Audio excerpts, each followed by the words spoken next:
Assalamualaikum warahmatullahi wabarakatuh. Salam sejahtera untuk semuanya. Saya Bali dari Inside Jember. Kita lanjutkan lagi.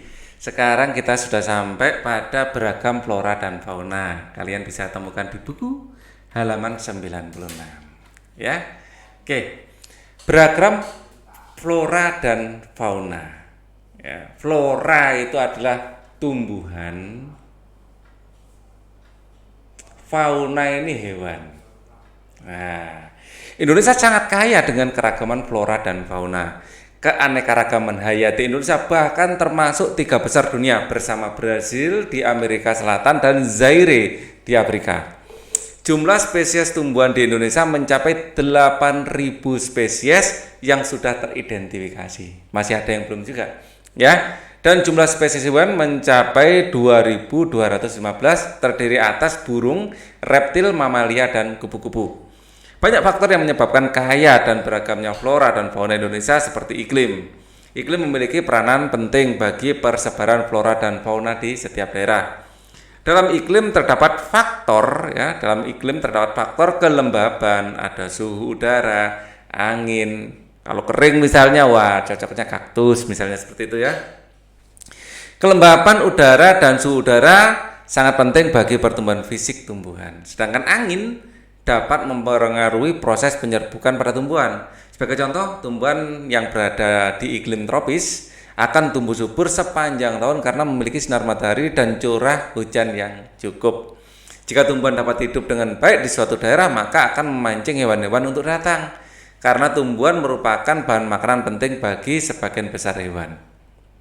Oke.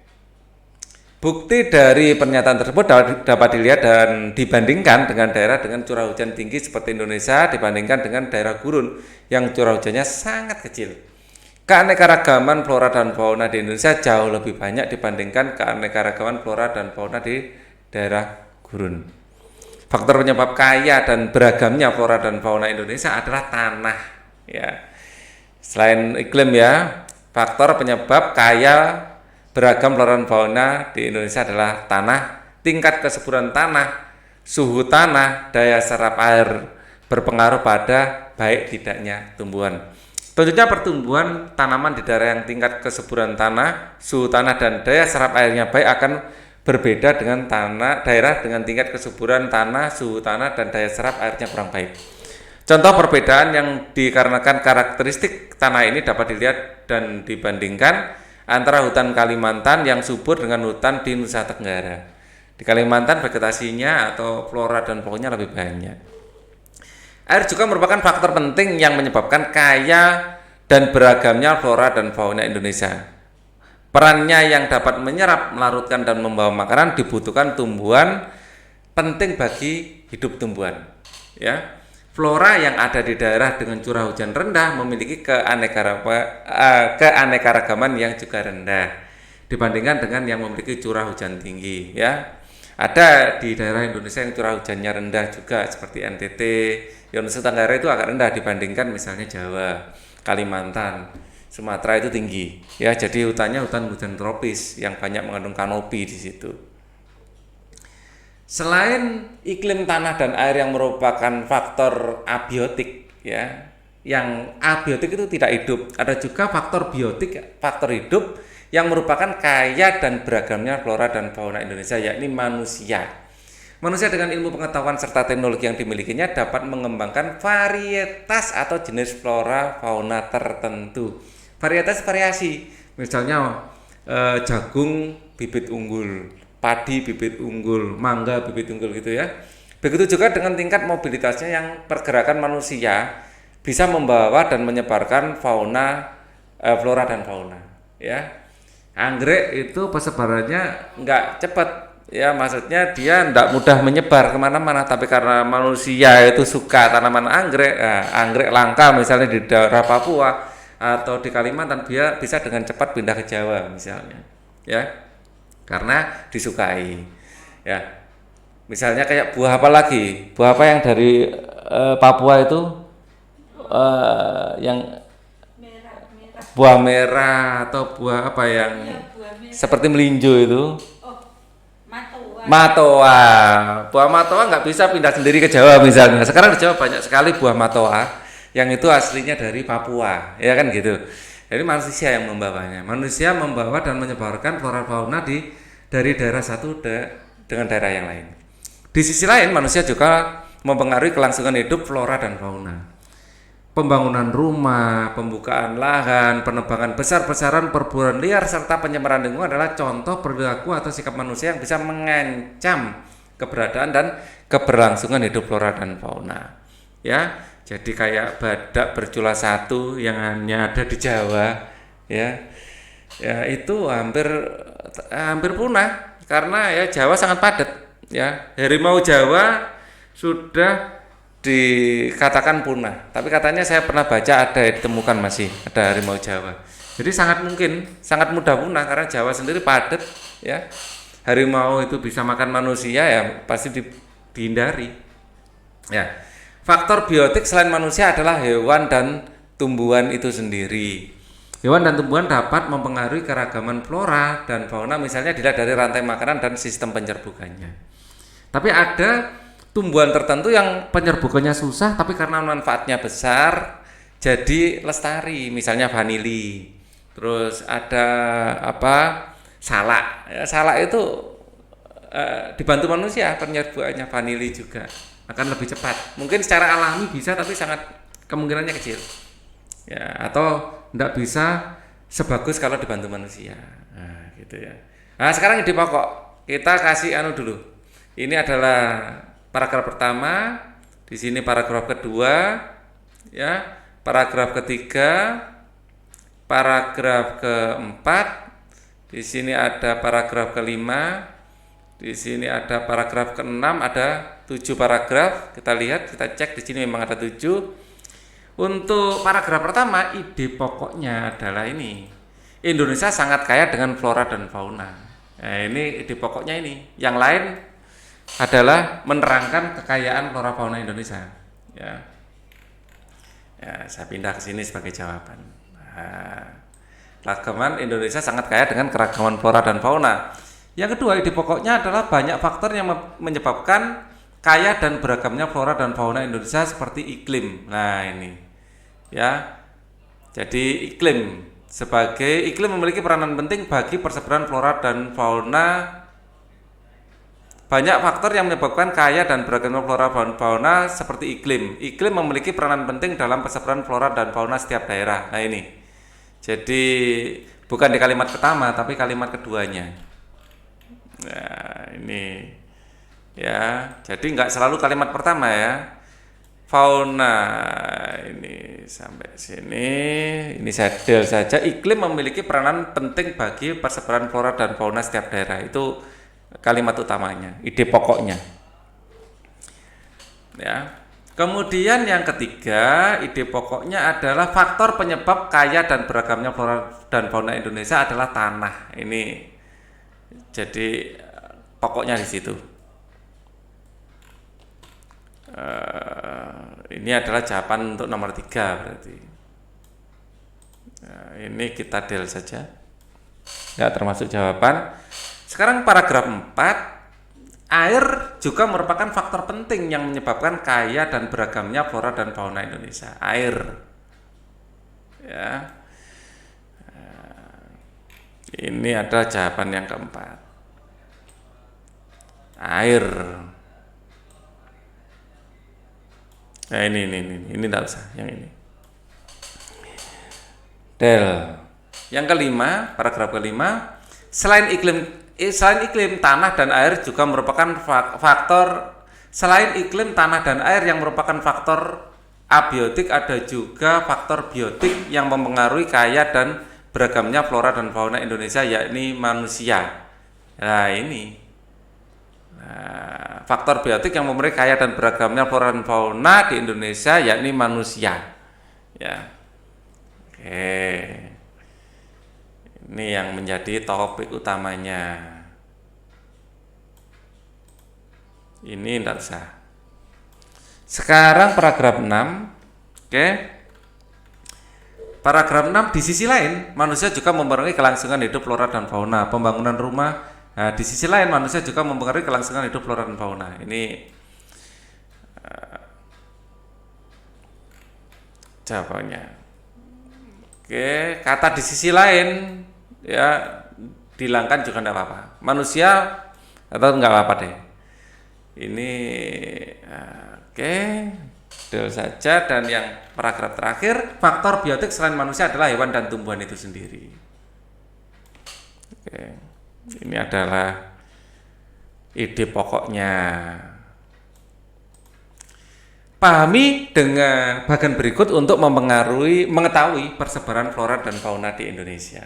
Kita lihat di sini ada persebaran flora di Indonesia, Indo-Malayan dan Indo-Australian. Ya, misalnya ini Indonesia, ya, ini Kalimantan, Indonesia.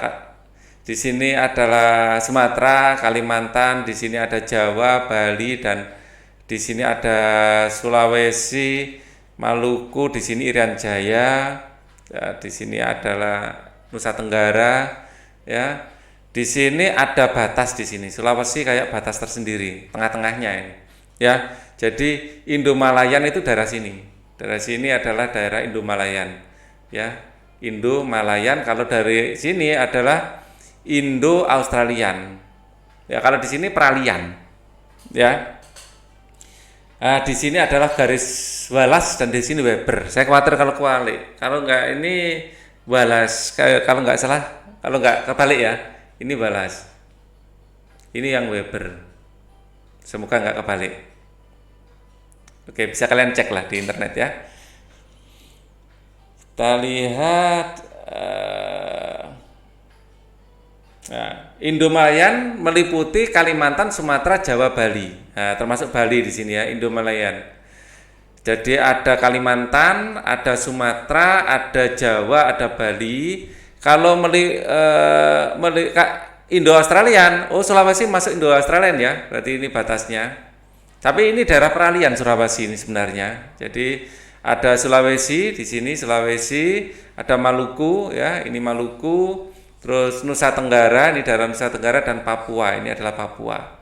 Ya, jadi dibagi menjadi dua saja ini ya. Cuman sebenarnya Maluku ini Maluku, Sulawesi itu adalah peralihan. Ya, karakteristik ya. Mungkin ada di sini.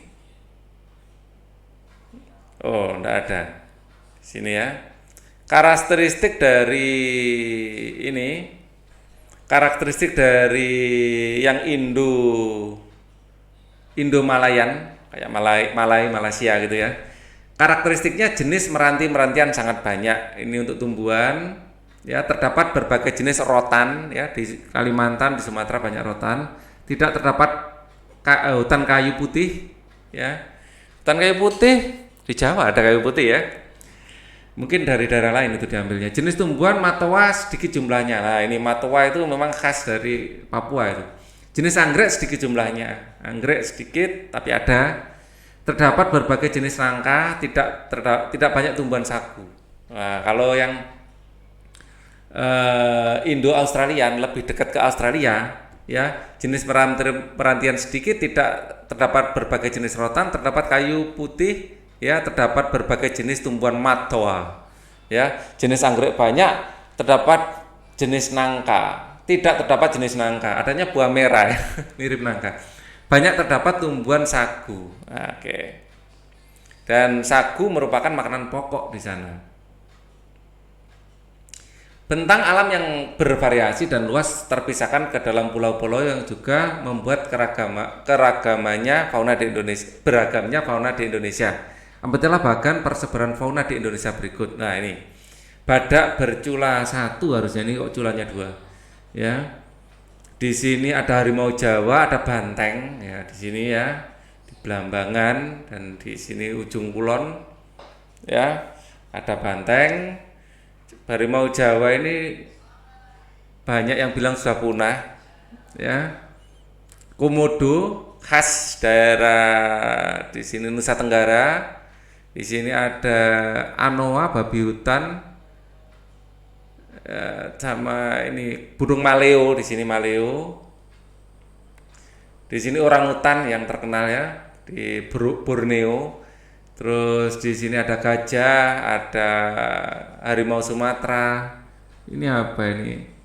Apa beruang? Kalau di sini Papua banyak burungnya indah, ya burungnya indah kalau di sini, tapi nggak berkicau. Kalau di Jawa, Sumatera ini nggak begitu indah, tapi kicauannya yang indah. Di sini warnanya indah, seperti burung ini, burung cendrawasih, ada kakak tua, ada di sini binatang yang makan daun eukaliptus itu apa? Bukan yang makan bunga eukaliptus itu apa? Binatang apa lupa saya. Yang berkantong itu. Yang ya, khas Australia lah ini ya. Kanguru binatang berkantong yang ini. Lupa ini namanya, lucu pokoknya wajahnya ya. Oke, di sini juga ada burung kasuari ya, burung darat, maksudnya burung yang nggak terbang, besar sekali, mirip seperti burung onta gitu. Iklim, kenampakan alam serta kekayaan flora dan fauna yang dimiliki bangsa Indonesia harus dimanfaatkan secara bertanggung jawab. Setiap kali pemanfaatannya harus memikirkan mengenai dampak yang ditimbulkan disertai dengan upaya pelestariannya. Serta pemanfaatannya pun harus sesuai dengan kebutuhan, tidak boleh terlalu boros ya, tidak boleh terlalu mengeksploitasi alam. Kita tidak boleh memanfaatkan kekayaan potensi alam yang dimiliki Indonesia secara sembarangan. Ada sebagian kekayaan alam yang tidak terbarui, misalnya saja berbagai macam bahan tambang nggak bisa diperbaiki seperti emas, batu bara, minyak bumi, timah dan lain-lain. Barang-barang tambang itu nggak bisa diperbarui. Ya, bahan-bahan tersebut memiliki keterbatasan jumlah yang suatu saat akan habis. Dalam pemanfaatan kayu hutan, kita tidak boleh melakukannya sembarangan. Kita tidak boleh menebang pohon, membakar hutan secara tidak bertanggung jawab, tidak boleh. Jika penebangan hutan dilakukan terus-menerus tanpa adanya usaha pelestarian, maka terjadi adalah perubahan iklim yang memicu terjadinya global warming. Jadi meningkatnya suhu bumi semakin panas. Hilangnya habitat hidup berbagai flora dan fauna, misalnya hutan dibakar, dibuka, dijadikan perkebunan apa gitu. Nah itu tidak boleh kalau sembarangan, ya mungkin yang diizinkan saja, yang ada izinnya boleh. Punahnya jenis-jenis flora dan fauna tertentu menyebabkan terjadinya banjir dan tanah longsor. Nah ini akibatnya kalau sembarangan. Adapun pembakaran hutan yang dilakukan secara tidak bertanggung jawab akan mengakibatkan terjadinya bencana kabut asap serta hilangnya habitat hidup berbagai flora dan fauna dan punahnya jenis flora dan fauna tertentu. Oleh karena itu kita harus mengembangkan sikap dan perilaku yang baik yang sesuai dengan nilai-nilai luhur yang terkandung dalam sila-sila Pancasila. Nilai-nilai tersebut dapat kita terapkan dan kembangkan dalam kehidupan sehari-hari, baik dalam memanfaatkan potensi kekayaan alam Indonesia maupun saat kita melakukan interaksi atau sosialisasi dengan sesama. Menurut coraknya, fauna di Indonesia dikelompokkan menjadi 3, yaitu fauna bagian barat, fauna bagian tengah, dan ini yang saya bilang tadi, dibagi menjadi 3. Ya, fauna bagian barat dan tengah dipisahkan oleh barat dan tengah tuh balas, betul ya. Fauna yang bagian timur dipisahkan garis Weber. Berarti sesuai yang saya gambarkan tadi ya. Di sini ada garis balas. Di sini ada garis Weber. Di Maluku masuk sini. Ya, ini Weber. Oke, fauna Indonesia tipe Asiatis bagian barat mencakup wilayah Jawa, Sumatera, Bali, dan Kalimantan. Ya, banyak di Jawa, Bali, Kalimantan. Ya, jadi wilayah Jawa, wilayah Bali, ya, Kalimantan dan Sumatera. Ya, Sumateranya mana tadi? Ya, ada Sumatera ya. Banyak ditemui mamalia yang berukuran besar seperti gajah, badak, bercula satu, banteng, macan, tapir, kerbau, rusa, orangutan, monyet, babi hutan, bekantan, dan lain-lain. Banyak juga ditemui reptil seperti ular, kadal, tokek, buaya, biawak, bunglon, kura-kura, dan terenggiling. Ya, berbagai jenis burung banyak dijumpai di daerah antara lain burung hantu, elang, merak, gagak, jalak, kutilang, dan berbagai macam unggas. Adapun berbagai macam ikan tawar dapat dijumpai adalah seperti pesut. Ya. Kalau di bagian tengah, ya di bagian tengah wilayah ini sering disebut dengan wilayah fauna Kepulauan Wallace, mencakup Sulawesi, Timor, Maluku serta Nusa Tenggara. Masuk Maluku ya, masuk Maluku. Jadi ini agak ke sini. Maluku masuk. Nah, bukan di sini. Maluku masuk di tengah. Fauna yang menghuni wilayah ini antara lain babi rusa, anoa, kuda, monyet, saba, babi beruang, ikan duyung, kuskus, monyet hitam, tarsius, sapi, dan banteng. Tarsius kayak monyet yang kecil sekali, tarsius, satu jempol tangan cuma. Reptil yang menghuni wilayah ini antara lain biawak, komodo, buaya, dan ular. Berbagai jenis burung yang banyak dijumpai antara lain adalah maleo, mandar, raja udang, burung dewata, rangkong, kakak tua, serta nuri. Sekarang bagian paling barat yaitu daerah Papua sini ya, kebanyakan Papua di sini ya.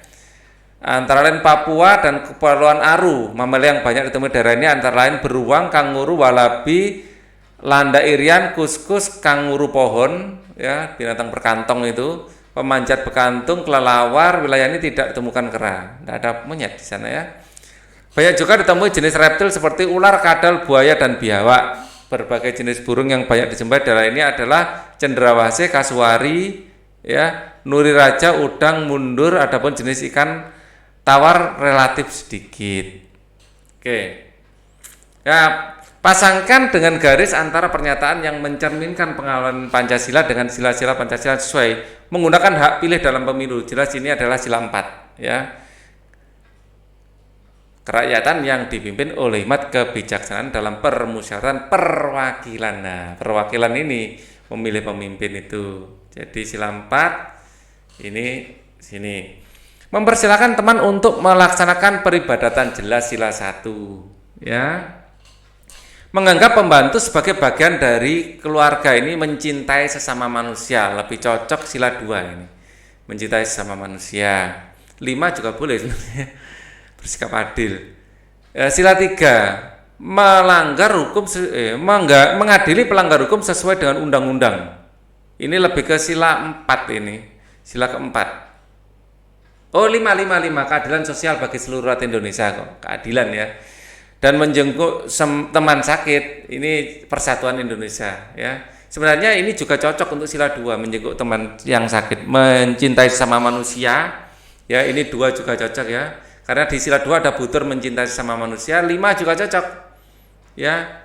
5 itu suka menolong, ya, menjenguk teman sakit kan menolong agar apa ya? Hatinya bahagia. Cuman kurang ya. Kalau 2 masih lebih cocok lah. Oke, tapi di sini saya pasangkan dengan 3 saja karena termasuk persatuan itu. Di bawah masih ada ya. Di bawah masih ada. Amatilah gambar-gambar berikut, berilah tanda centang pada gambar yang menunjukkan perilaku yang sesuai dengan nilai Pancasila dan silang pada gambar yang menunjukkan perilaku yang tidak sesuai. Memberi pengemis uang pada pengemis ini sesuai dengan Pancasila, saling mencintai sama manusia. Ini sila 2 ya. Keadilan sosial juga sila 5, bisa 2 atau 5 ya, suka menolong ya. Kalau ini ya, jelas tidak sesuai dengan sila 2, tidak mencintai sama manusia, bully ini atau merundung. Bergotong royong jelas ini sesuai dengan sila 4 ya. Bergotong royong bukan sila 4, sila 5. Bisa suka menolong, bergotong royong, keadilan sosial bagi seluruh rakyat Indonesia. Bisa 2 atau 5 ini. Ya, keadilan sosial bagi seluruh rakyat Indonesia. Ya, mungkin yang cocok gotong royong itu 2 dengan 5 cocoknya apa ini? Ya, kita lihat di sini, diputer-puter. Bersikap adil, suka memberi pertolongan pada orang lain, masuk 2 ya. Masuk 5. Kalau 2 masuknya ke mencintai sesama manusia. Jadi 2 dan 5 bisa gemar melakukan kegiatan kemanusiaan termasuk gotong royong. Jadi gotong royong sebenarnya bisa mengembangkan perbuatan yang luhur, menciptakan sikap dan suasana kekeluargaan dan gotong royong. Ya, 5 malah disebut kata gotong royongnya. Jadi sebenarnya bisa 2 atau 5 di situ ya. Lebih ke 5 sebenarnya. Ya, bukan 4 tapi 5. Maaf, 5. Ya, 2 juga masih masuk lah. Kalau ini wah ini bagus ini. Mencintai kebersihan ya, ini mencintai ini centang juga ya, Mencintai kebersihan termasuk menjaga keseimbangan antara hak dan kewajiban ini. Bisa 5 itu. Suka bekerja keras 5 juga masuk ya. Terus kemudian kalau 2 sama 5 hampir mirip-mirip. Gemar melakukan kegiatan kemanusiaan termasuk bersih-bersih itu ya. Saling mencintai lebih ke 5 tapi. Menurut saya lebih ke 5 ini. Sila 5. Kalau ini membuang sampah di sungai ya ini tidak sesuai dengan 5 juga. Kalau ini jelas ya sesuai dengan sila 1 ya. Jadi ini masjid, di sini ada pura, kelihatan rukun gitu ya. Oke, tidak ada masalah kelihatannya di situ. Kemudian masih ada di sini menjenguk teman sakit tadi sudah ya, sila 3 Pancasila, Persatuan Indonesia, mencintai sama manusia juga boleh 2. Memburu binatang ini tidak sesuai ini ya, tidak sesuai dengan sila berapa ya kalau alam ini. Menjunjung tinggi gemar melakukan, berani membela kebenaran, bangga, saling mencintai, mengakui persamaan derajat, bukan 5 mungkin 5 lebih cocok 5 ya. Adil, menjaga keseimbangan antara hak dengan kewajiban, suka memberi pertolongan, tidak melakukan perbuatan penting.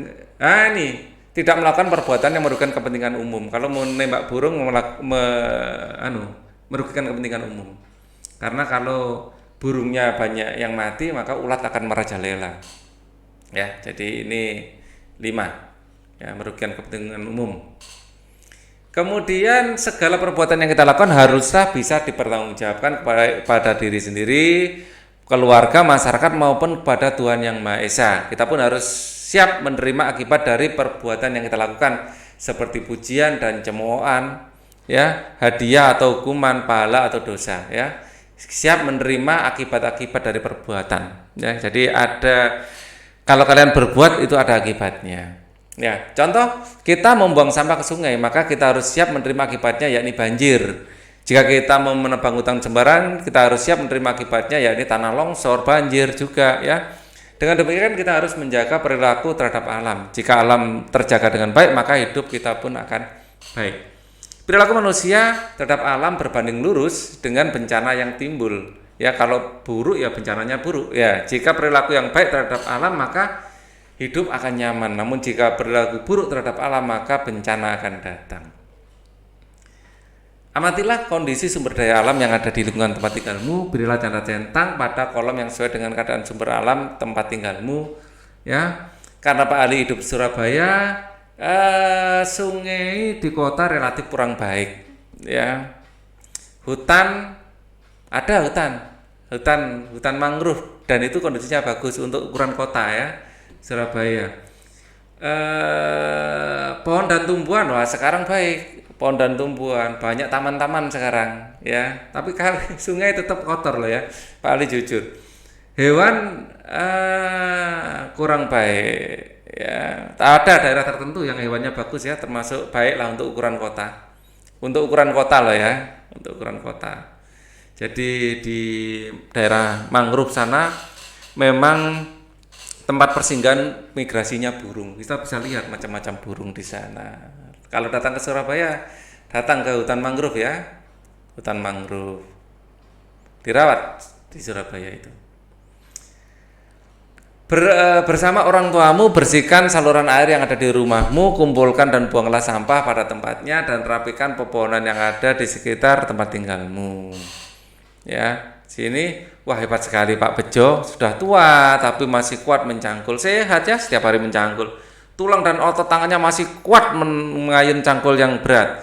Kakinya pun masih kukuh berdiri berjalan di atas rumput yang pekat, puji Beni. Betul sekali, Pak Bejo sudah terbiasa melakukan hal tersebut. Sejak remaja, ia pun melakukan sebatas dengan kekuatan dan kemampuannya. Ia tidak pernah memaksakan untuk melakukan kegiatan yang di luar batas kemampuannya. Jika kita paksa, tangan kaki bisa cedera, jawab Pak Anto. Ya. Jadi kalian juga harus rajin berolahraga. Lihat ini ya, walaupun Pak Beni sudah tua tetapi tenaganya masih bagus ya. Otot-ototnya terjaga karena setiap hari berolahraga. Coba kamu amati aktivitas sehari-harimu pada saat memegang sebuah benda, organ tubuhmu yang paling berperan adalah otot. Ya. Jadi otot yang bisa berkontraksi. Tahukah kamu apa itu otot? Otot adalah jaringan yang ada dalam tubuh manusia. Daging kita ini otot ya. Otot ini bisa kita bilang ada daging. Ya, daging kita adalah otot. Ya. Berupa alat gerak aktif yang menggerakkan tulang sehingga menyebabkan suatu organisme atau individu dapat bergerak. Otot bekerja dengan cara berkontraksi dan berelaksasi. Ya, daging tapi bukan organ dalam ya, bukan organ dalam. Itu otot ya. Otot berupa alat gerak aktif yang menggerakkan tulang sehingga menyebabkan suatu organisme atau individu dapat bergerak. Otot dapat bekerja dengan cara berkontraksi dan berelaksasi. Ya, kontraksi itu menegang, relaksasi mengendur. Fungsi otot pada manusia, fungsinya adalah menjalankan dan melaksanakan kerja. Contohnya berjalan, mengangkat dan memegang. Otot juga berfungsi menggerakkan jantung.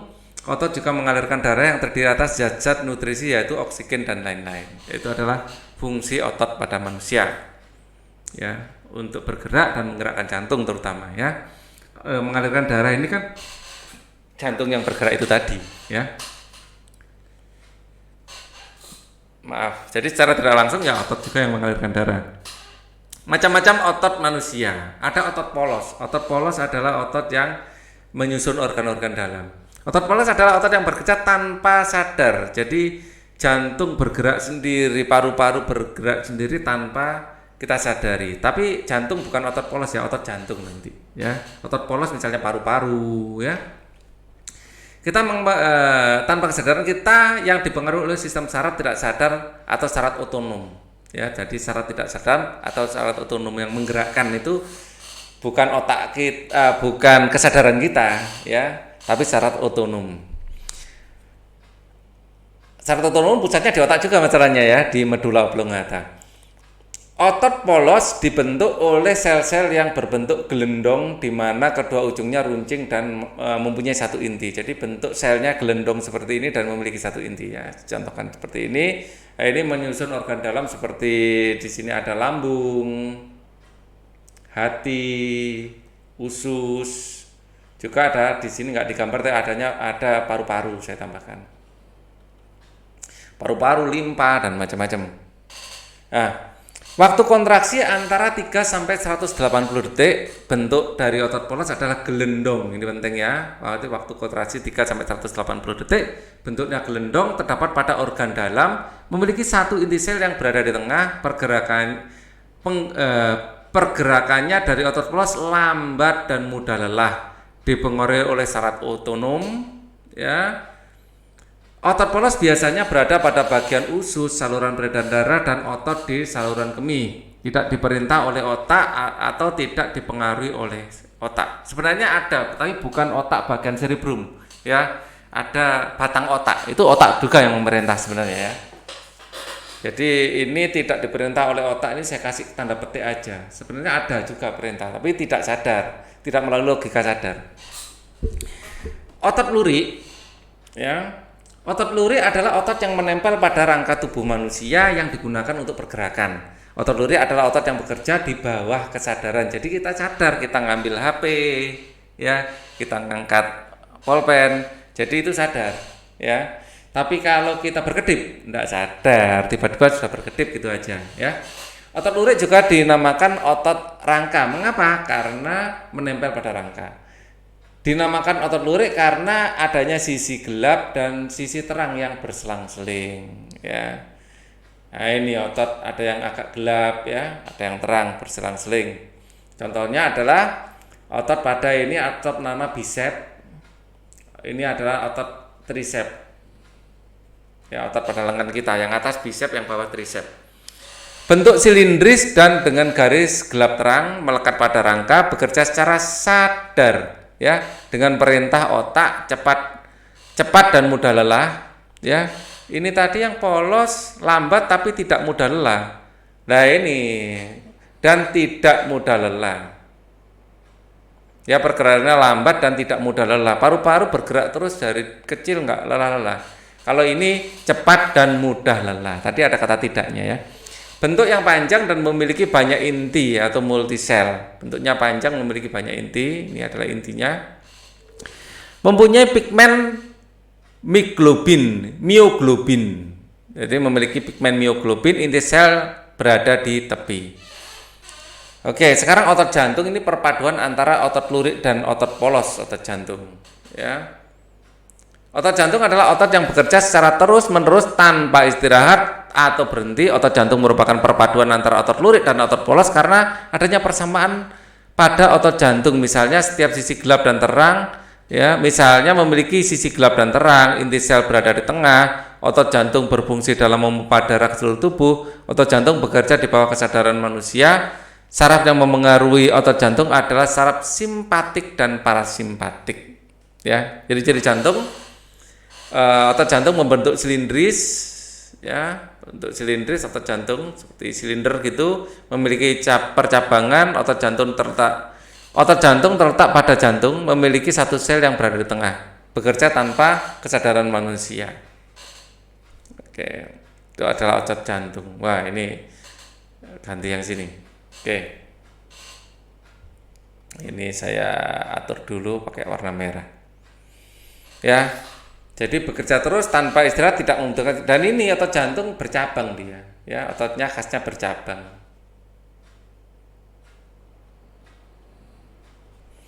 Kita lanjutkan lagi, tunjukkan di mana letak otot-otot ini berada. Kalau otot polos, ya, otot polos ada di organ dalam, di organ usus, ya, organ dalam. Ya, kalau otot lurik, ya ini semua yang lurik-lurik ini adalah otot lurik di kaki, di paha, ya. Terus di otot jantung tentu saja ada jantung, ya, sebelah kiri atas di sini ada jantung kita. Kiri atas itu kanan atas, nah, agak kiri atas itu jantung kita. Nah, ini adalah otot jantung kita. Dengan mengetahui macam-macam dan fungsi otot dalam tubuh manusia, kita jadi tahu betapa pentingnya peranan otot dalam kehidupan manusia. Coba kamu bayangkan seandainya kamu tidak punya otot, lemes seperti baju tidak dipakai gitu ya. Tahukah otot-ototmu mengalami gangguan dan tahukah otot-ototmu mengalami gangguan dan tidak dapat bekerja sebagaimana mestinya? Apa maksudnya? Ataukah coba kamu bayangkan seandainya kamu tidak memiliki otot atau tidak bisa berfungsi sebagaimana mestinya. Pasti kita sedih ya. Kita nggak bisa ngapa-ngapain kalau tanpa otot itu, nggak bisa bergerak, lumpuh. Kamu telah mengetahui macam-macam otot beserta letaknya pada tubuh manusia. Sekarang cobalah kamu membuat model sederhana rangka otot manusia dengan bahan kawat. Buatlah seperti contoh seperti ini. Ya, jadi adalah kerangka otot manusia.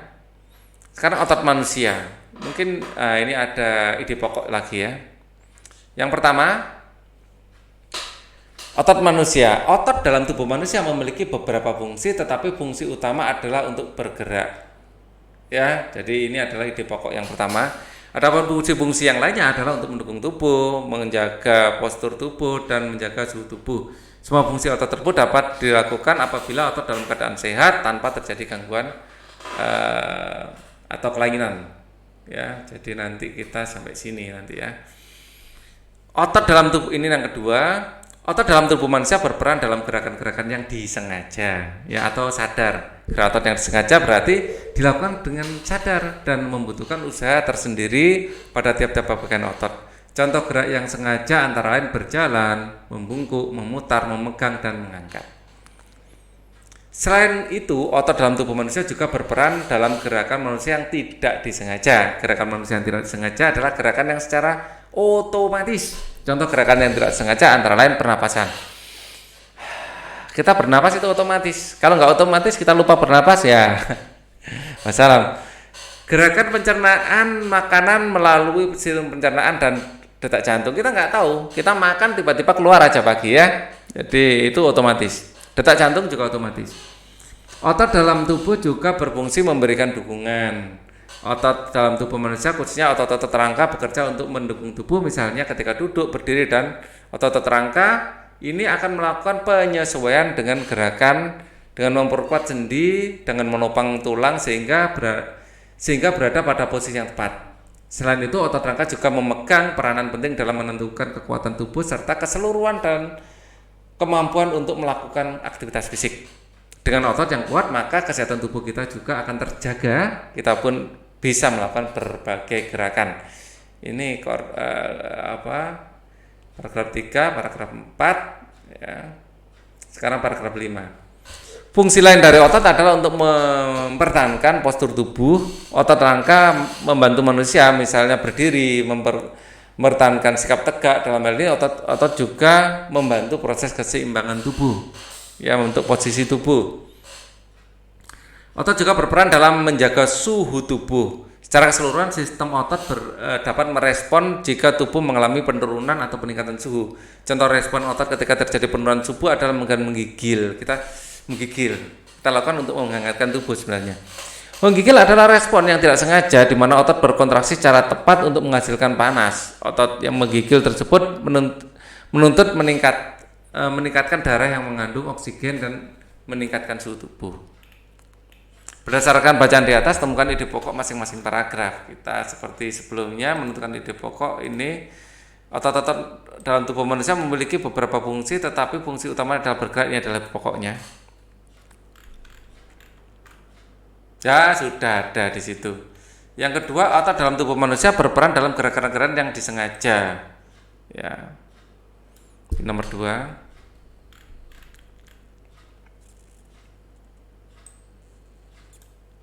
Inilah usah.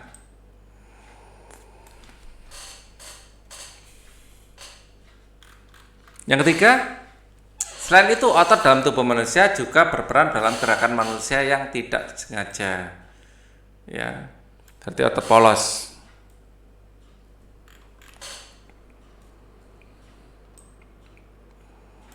Kata selain itunya bisa dibuka. Oke. Ke atas lagi. Sekarang nomor berapa? Nomor 4. Otot dalam tubuh juga berfungsi sebagai memberikan dukungan. Ini jelas.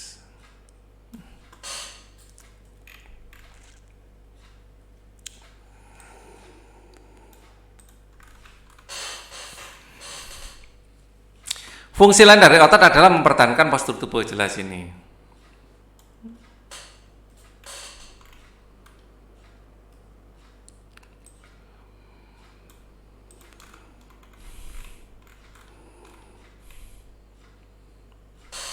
Otot juga berperan dalam menjaga suhu tubuh secara keseluruhan. Ini cocok juga. Menggigil itu karena dingin.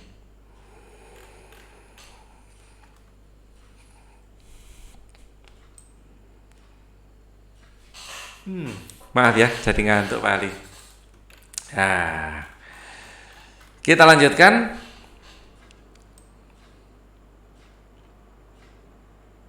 Nah, ini cover. Buatlah cover bacaan di atas. Masih ingatkah kamu pengertian tentang unsur yang harus ada dalam cover? Agar dapat menghasilkan gambar cover yang baik, kamu harus benar-benar memahami bacaan lebih dahulu. Setelah itu kamu harus menentukan desain background atau latar. Cover berlatar warna putih dan dituliskan sederhana high touch, gitu ya. Nah, contohnya gitu. Pada jenis ini tidak ada gambar yang memenuhi halaman, bahkan kadang hanya berisi judul, nama pengarang dan nama penerbit. Dengan demikian yang nampak dominan adalah warna putih. Ruang kosong semacam ini dinamakan sebagai ruang yang lega agar mata tidak sesak terpenuhi oleh gambar.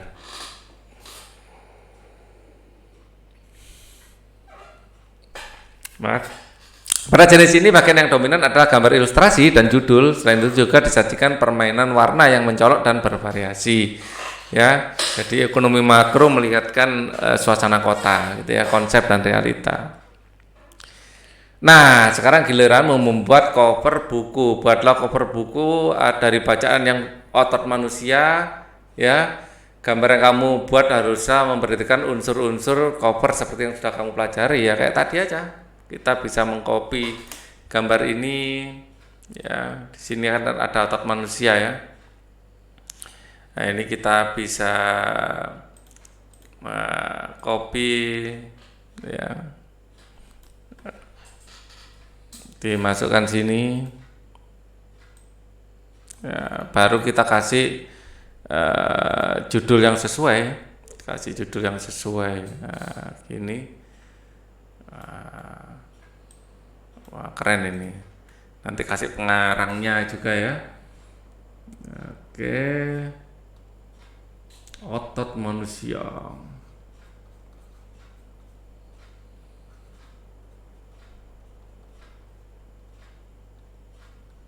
Keren enggak sih gini? Ya. Gimana kalau gini? Otot manusia. Wah, keren. Boleh juga ini ya. Otot manusia nanti kan bisa ditulis oleh Mr. X ya, disajikan secara detail.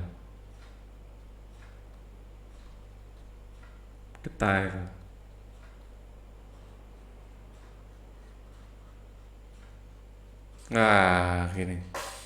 Oke, contoh aja, contoh.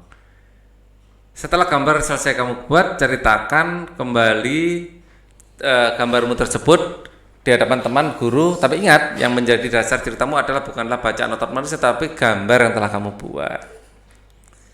Setelah kamu mengetahui macam-macam dan fungsi otot dalam tubuhmu, penting sekali peran otot-otot itu, bukan? Ya. Nah, sekarang sudah tepatkah kamu memanfaatkan karunia Tuhan yang berupa otot tersebut dalam kehidupan kegiatanmu sehari-hari? Sudah tepatkah? Ya, diusahakan, diusahakan.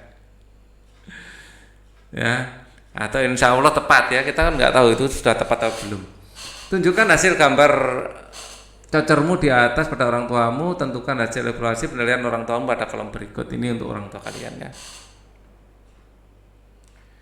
Sekarang kerjasama dengan orang tua.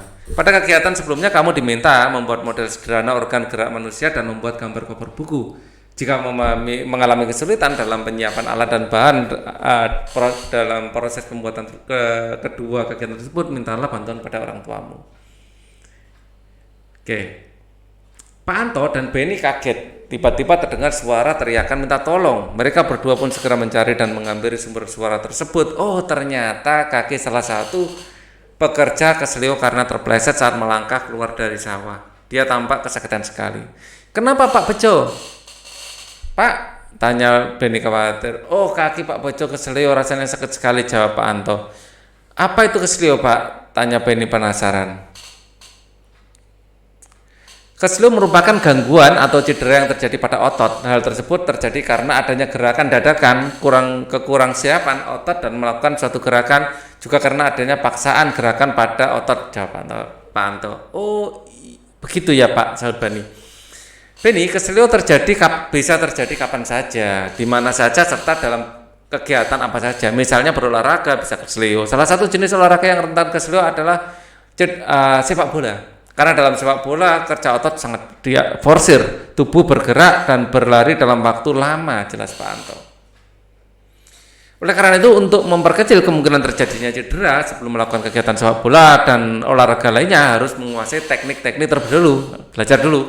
Selain itu, kita harus melakukan pemanasan agar tulang dan otot kita menjadi siap, tanpa Pak Anto. Oh, menguasai teknik berarti penting ya Pak, agar kita dapat melakukan permainan dengan baik, juga untuk memperkecil risiko terjadinya cedera. Nah, ini benar.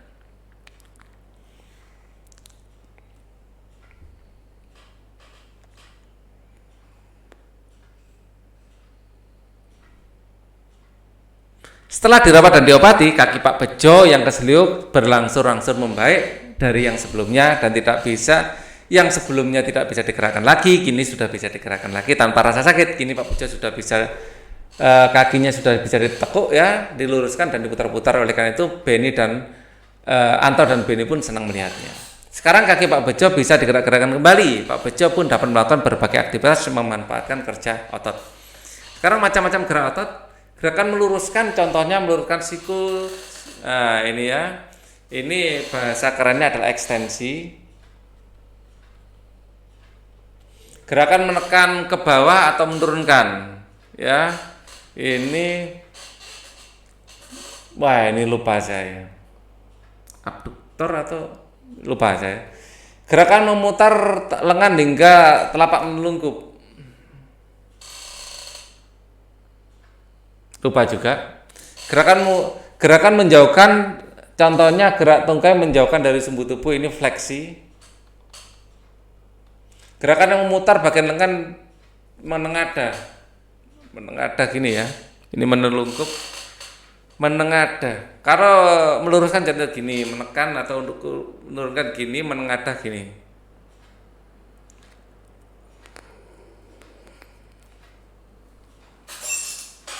Gerakan mendekatkan sumbu tubuh, contohnya gerakan yang mendekatkan tungkai, ini abduktor dan aduktor, tapi saya khawatir kebalik ya. Gerakan yang membengkokkan, contoh membengkokkan siku, ruas jari, dan lutut.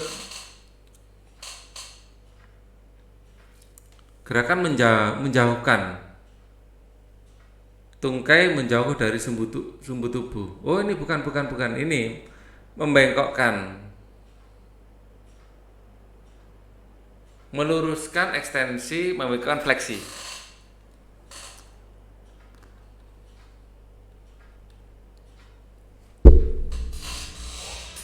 Maaf ya, nggak tahu tiba-tiba ngantuk. Kamu telah mengetahui berbagai macam gerakan otot, termasuk gerakan otot yang manakah gerakan pada gambar. Ini gerakan meluruskan, contohnya meluruskan sikut, kaki, dan ruas kaki. Nah, ini nomor 1 ini. Kalau ini gerakan membengkokkan, jelas nomor 7.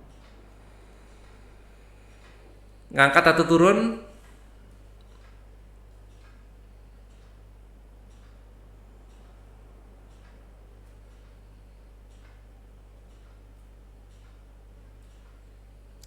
Yang ini.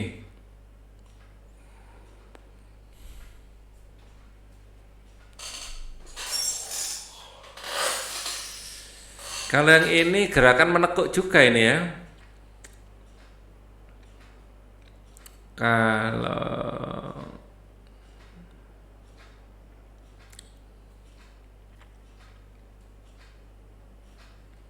ini nomor 7. Kalau ini nomor berapa ini?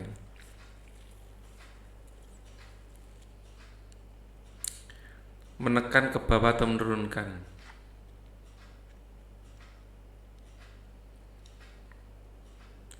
Mungkin ini ya, menekan ke bawah atau menurunkan. Nomor 2 ini.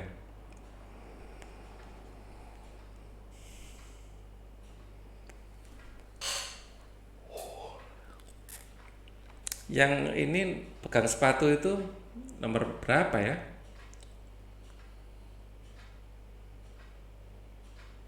Nomor menekan ke bawah atau menurunkan? Bukan.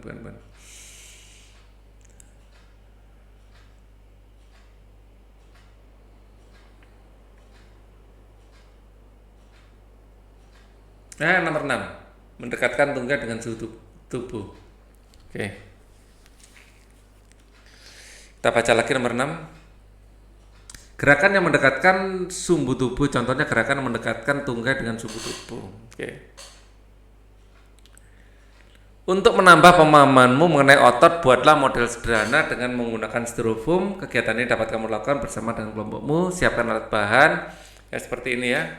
Pakai styrofoam, hapus itu styrofoam. Menggambar pola pada styrofoam menggunakan pensil, memberi warna pada benda pada tiap-tiap jenis otot, dan merangkai potongan sesuai dengan gambar. Ini tugas ya buat kalian. Nah, sekarang banyak fungsi jaringan otot pada tubuh manusia, namun kadang orang kurang memperhatikan cara menjaga kesehatan otot. Oleh karena itu sering terjadi kram, nyeri, cedera otot yang cukup menyakitkan. Bagaimana cara menjaga kesehatan otot? Cara menjaga 1 ya, menghindari gerakan yang membebani kerja otot secara berlebihan, secukupnya saja ya, agar terhindar dari gangguan atau cedera pada otot. Kita harus menghindari kegiatan atau gerakan yang dipaksakan, gerakan tiba-tiba, gerakan yang terlalu membebani kerja otot, jangan ya. Melakukan peregangan. Lakukan peregangan sebelum dan sudah melakukan aktivitas tertentu yang memanfaatkan kerja otot dalam jangka waktu yang lama seperti melakukan olahraga, berjalan jauh dan berlari. Ya, itu peregangan. Terus melakukan latihan rutin. Banyak latihan fisik yang dapat kita lakukan untuk menjaga kesehatan otot. Latihan ini dapat dilakukan dengan beban ataupun tanpa beban. Bisa dilakukan dengan di dalam maupun di luar ruangan. Misalnya jogging, bersepeda, latihan kebugaran serta pusat kebugaran dan lain-lain. Yang nomor 4, memenuhi kebutuhan cairan tubuh. Kebutuhan cairan setiap orang berbeda. Ya, sedikitnya mengkonsumsi 6 gelas air sehari, pastikan ya, agar dapat menjaga kesehatan tubuh. Ya, cairan dapat membantu otot melemas serta berkontraksi serta dapat menyebabkan sel-sel otot sehingga tidak mudah mengalami ketegangan. Ya. Jadi minum ya, terutama air putih. Nomor 5, mengonsumsi makanan yang bergizi dan bermanfaat bagi tubuh.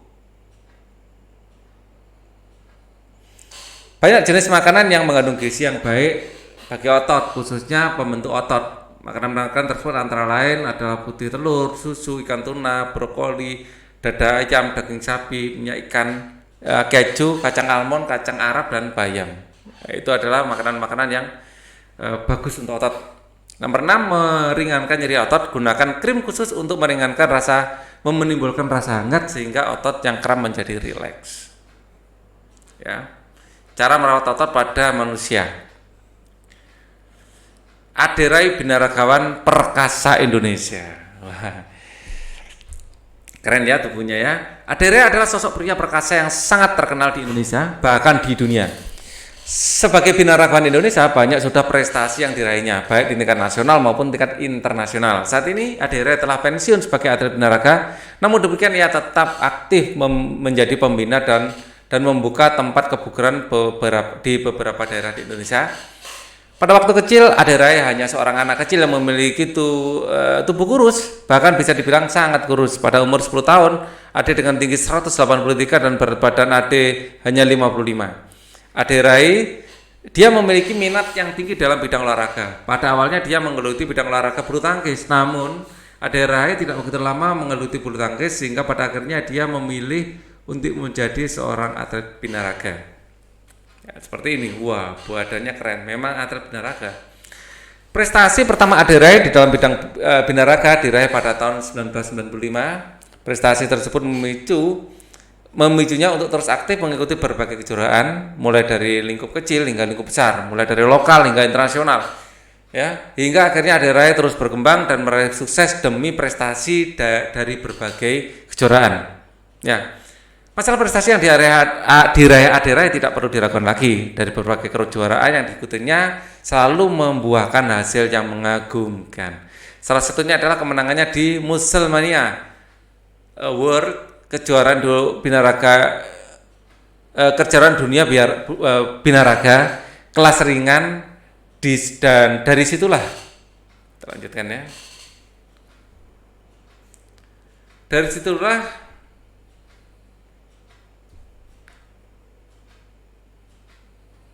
mana tadi? Sampai ini ya. Aderai pada kejuaraan tersebut membawa Aderai menuju kejuaraan multi event Asia Tenggara SEA Games pada 1997. Pada kejuaraan tersebut Aderai pun mampu mempersembahkan emas bagi Indonesia, bahkan setelah itu masih banyak piala dan medali yang dia raih dari berbagai kejuaraan tingkat nasional dan internasional.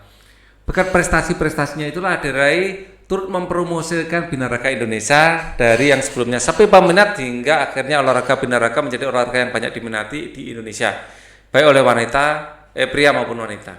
Setelah pensiun dari atlet pun, Aderai masih berkecimpung dalam dunia binaraga. Dia membuka beberapa pusat pelatihan dan kebugaran di beberapa daerah. Selain itu, Aderai juga menjadi penjual suplemen ya, dan melakukan pelatihan sertifikasi untuk profesional di bidang fitness.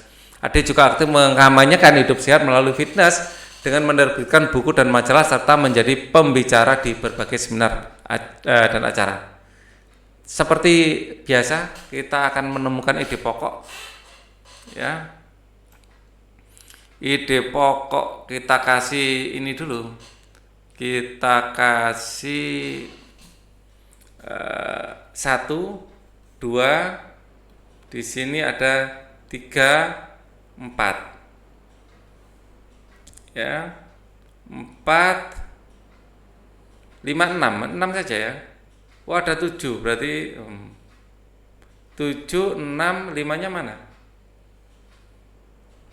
Itu tadi 4.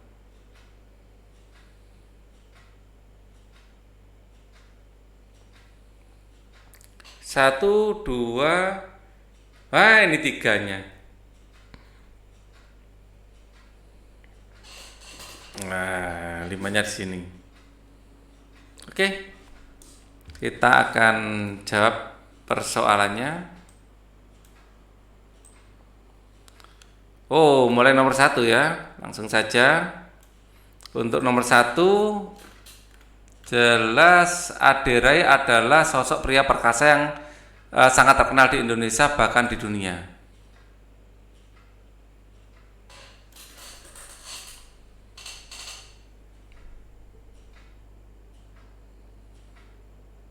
Oke.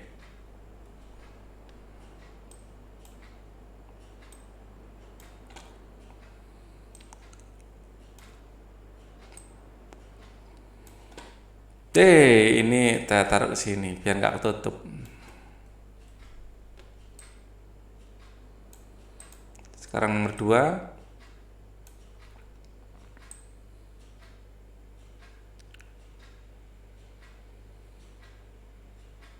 Pada waktu kecil Aderai hanya anak kecil yang memiliki tubuh kurus, bahkan bisa dibilang sangat kurus.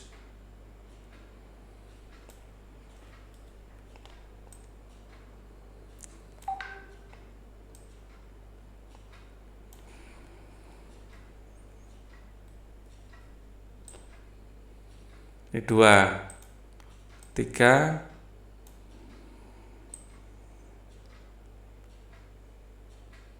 Aderai dia memiliki minat yang tinggi di bidang olahraga. Ya.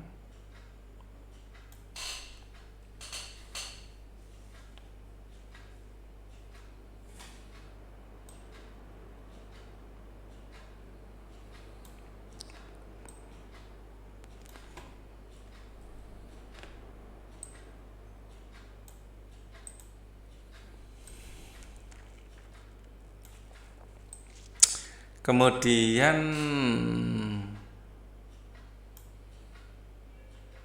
prestasi pertama Aderai di RAL 95.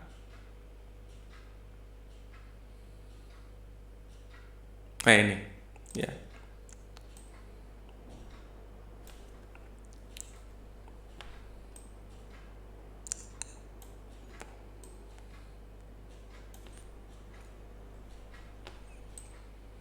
Sekarang yang kelima.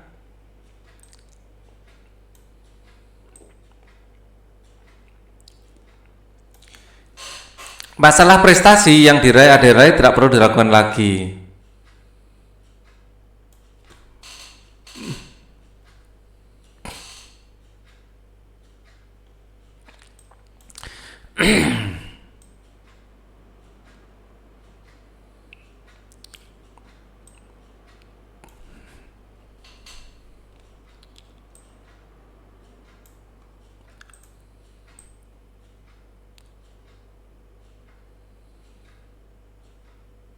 Nggak ada 5, langsung 6. Mungkin 7 yang nggak ada ya. Ini tadi sudah 5 ya. 6. Oh ini 6. Berkat prestasinya itulah Aderai turut mempromosikan binaraga di Indonesia.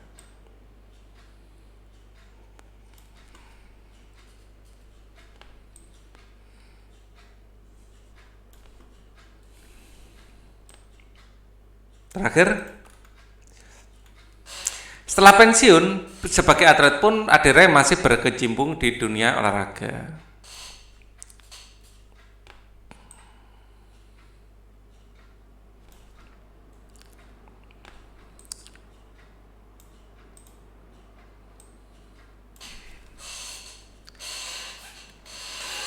Kita lanjutkan.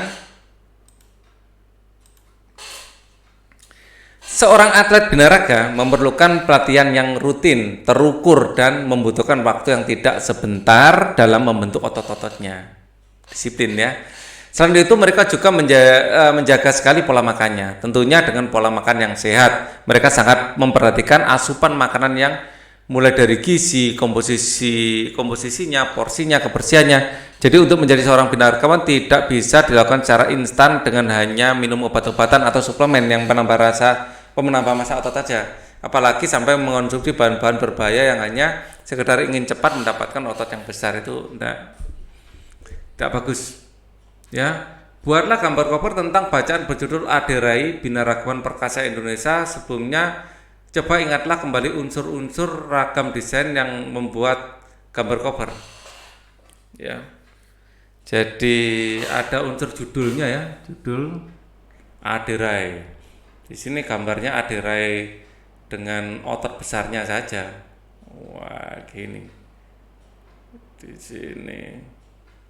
Wah, ini otot besarnya diperlihatkan. Wah, gini ya. Jadi biar menarik. Wah, ini juga besar ototnya. Wah, seperti hulek. Aderai. Wah. Binaragawan sukses.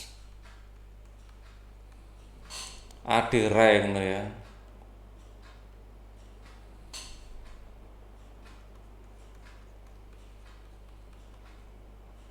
Ya. Jadi covernya ada unsur judulnya, ada ilustrasinya, ada penerbitnya di sini. Terus di sini nama pengarang siapa? Budi. Jadi terus ini penerbit ya, penerbit sudah ya, nama pengarang.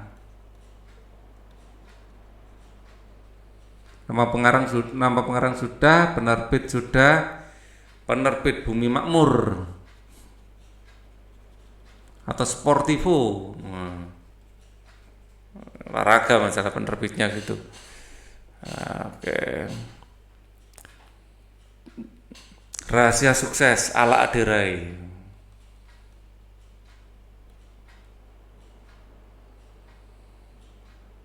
Sang binaragawan. Nah, oke. Misalnya contohnya gitu ya. Buatlah cover dalam kolom berikut. Bikin cover ya. Ragam desainnya ini sudah saya tulis di sini. Ragam desainnya ada gambarnya, ada apa ya. Ternyata bikin covernya diminta di sini. Ya kalian kreativitas kalian sendiri ya dalam ragam desain.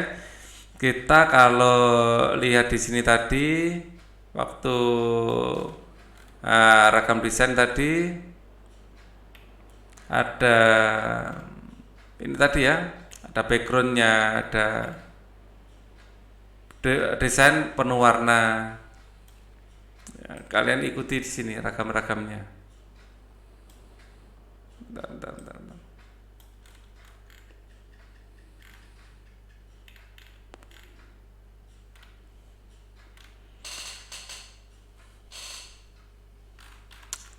Ya intinya harus ada desain putih, desain sederhana karena dari covernya. Intinya harus komplit ya. Di sini ada penulisnya, ada judulnya, ada mungkin kata-kata mutiaranya di situ ya. Oke, kita lanjutkan sini.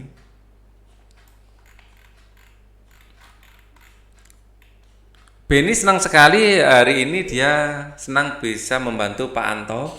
Beni pun dapat pengetahuan dan wawasan baru dari Pak Anto. Renungkan, dengan mempelajari organ gerak manusia kita semakin tahu betapa sempurnanya ciptaan Tuhan. Ya, tunjukkan sikap perilakumu yang menunjukkan bahwa kamu mensyukuri karena Tuhan yang berupa organ gerak, yakni tulang dan otot. Yang jelas harus olahraga. Istirahat cukup, makanan bergizi dan makanan bergizi seimbang ya.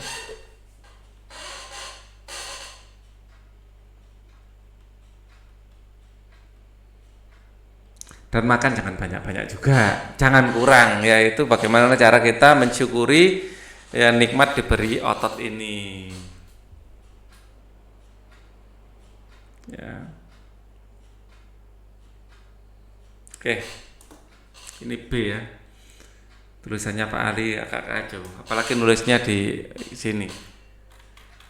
Oke, wah habis. Kita akan ketemu lagi di ini tema subbab 2 ya. Kita akan ketemu lagi di subtema. Kita akan ketemu lagi di subtema 3. Terima kasih atas perhatiannya. Thank you for watching. Wassalamualaikum warahmatullahi wabarakatuh.